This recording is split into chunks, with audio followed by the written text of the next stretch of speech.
Hey, first and foremost, want to start it off by giving all praises, glory, and honor to Yahweh, Bahasham, Yahweh Shai, Bahasham, Rachak Badash. Double honors to our apostles and elders of Great Millstone that rule well. Peace and blessings to the hopeful elect out here pushing his truth and sincerity. The water for which I do. We love you. We appreciate you. We appreciate you through the spirit of Yahweh, Bahasham, Yahweh Shai, and Shalom to y'all. This is your brother Dawud Dodd from the Great Millstone Camp in Atlanta. Lord wanted to give you an edifying lesson through the spirit and power of Yahweh Bashim Yahushai. Who the world ignorantly calls God, his name is Yahweh, meaning he is or he exists or he to be. Who the world ignorantly calls Jesus Christ, his name is Yahweh Shai, meaning he is the deliverer. All right, he saves, he delivers. All right. If you're watching this now, you're a so-called black, Native American, or Latino man or woman, then you are a Hebrew Israelite according to the Holy Bible. You would not find black, Native American, or Latino in the Bible, so you need to know who you are according to the Bible. All right. Now, it's important to know who you are according to the Bible because certain people in the Bible were promised the covenant, glory, kingdom, and salvation. Okay. Now, if you don't look like a so-called black, Native American, or Latino, but you feel like this is the truth and it resonates with your spirit, well, then there's a good possibility that you could be a Hebrew Israelite as well. It does not matter what you look like. It does not matter what color your skin is. It only matters that your bloodline goes back to Abraham, Isaac, and Jacob. All right. Jacob had his name later changed to Israel. Israel in the Hebrew, it's Yasharala, meaning he is a prince of the power. Okay. 1 Kings 14, verse 1, subtitle reads, Ahijah prophesies against the king. It says, at that time, Abijah, the son of Jeroboam, fell sick, and Jeroboam said to his wife, arise, I pray thee, and disguise thyself, that thou be not known to be the wife of Jeroboam, and get thee to Shiloh. Behold, there is Ahijah the prophet, which told me that I should be king over this people. And take with thee 10 loaves and cracknels, and a cruse of honey, and go to him. He shall tell thee what shall become of the child. And Jeroboam's wife did so, and arose and went to Shiloh, and came to the house of Ahijah. But Ahijah could not see, for his eyes were set by reason of his age. And the Lord, Yahweh Bashim Yahshai, said unto Ahijah, behold, the wife of Jeroboam cometh to ask a thing of thee for her son, for he is sick. Thus and thus shalt thou say unto her, for it shall be done. For it shall be when she cometh in, that she shall feign herself to be another woman. And it was so, when Ahijah heard the sound of her feet as she came in at the door, that he said, come in, thou wife of Jeroboam. Why feignest thou thyself to be another? For I am sent to thee with heavy tidings.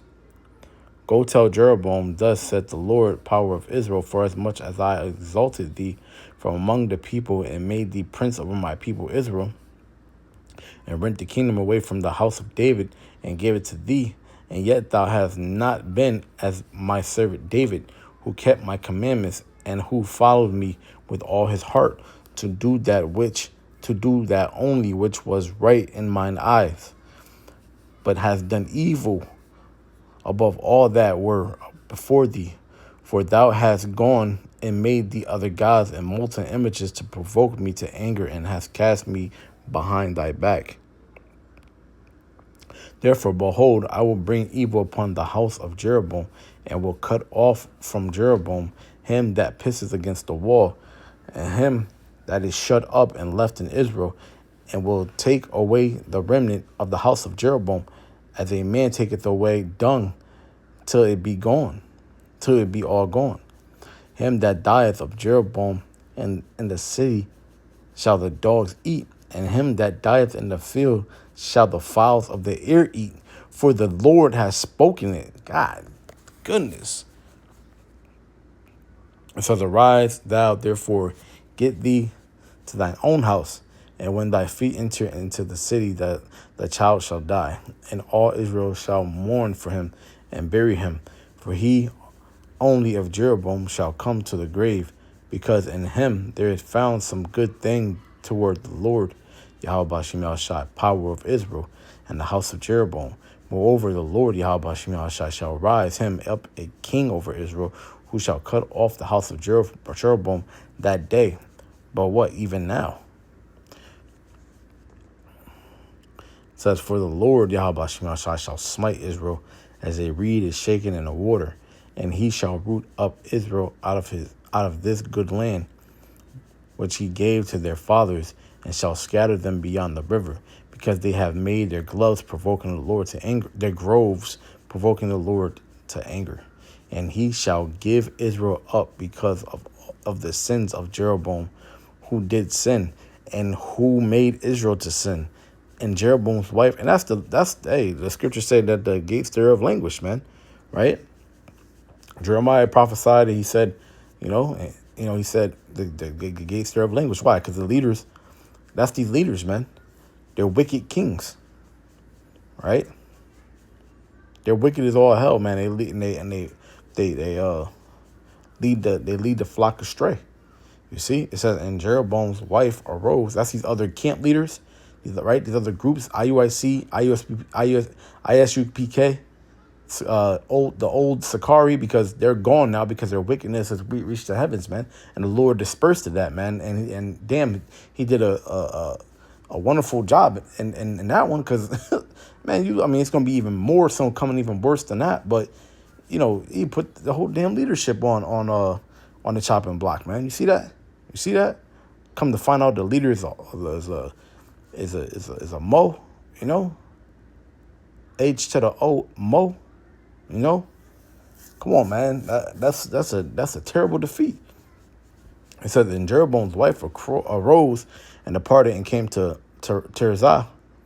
And when she came to the threshold of the door, the child died, and they buried him. And all Israel mourned for him, according to the word of the Lord, which he spake by the hand of his servant Ahijah the prophet.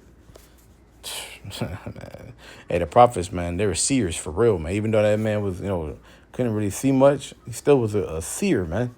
He told exactly what was going to happen, man. And he said when it was going to happen. He said, as soon as your feet touch that land, then the child would die. Come on, man. It says, in the rest of the acts of Jeroboam, how he wared. Sorry, let's see. Let's get that word. Yeah, how he warred. It says, and how he reigned. Behold, they are written in the book of the Chronicles of the kings of Israel.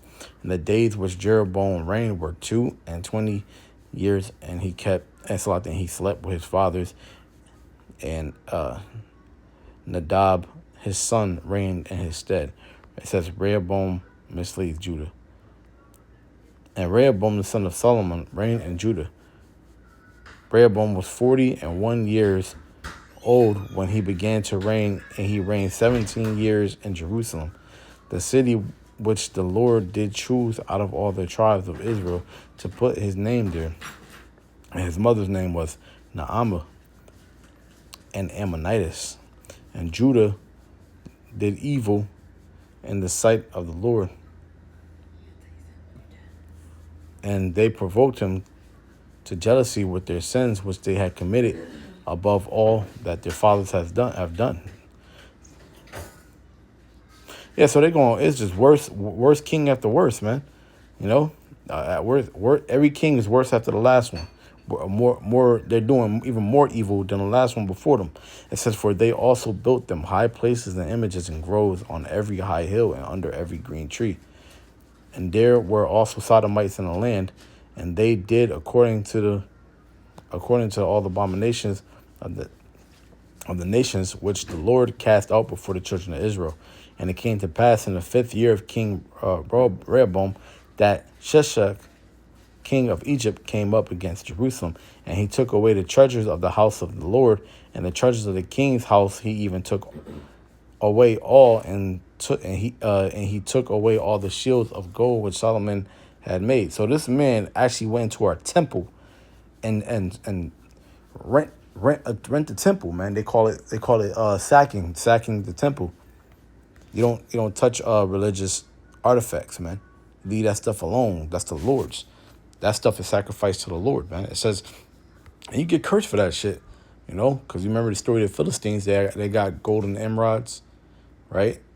And the Lord struck their so-called deities. It says, and King Rehoboam made in their stead brazen shields, and committed them unto the hands of the chief of the guard, which kept the door of the king's house.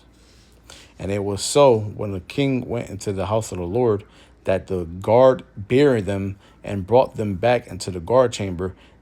Now the rest of the acts of Rehoboam and all that he did, are they not written in the book of the Chronicles of the kings of Judah?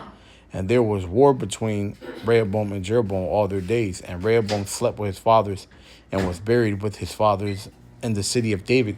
And his mother's name was Naamah, and Ammonitis, and Abijam, his son, reigned in his stead. So Lord willing, that was edifying. We're just reading about our forefathers here. When we go into the Chronicles, then we're going to read these stories in more detail.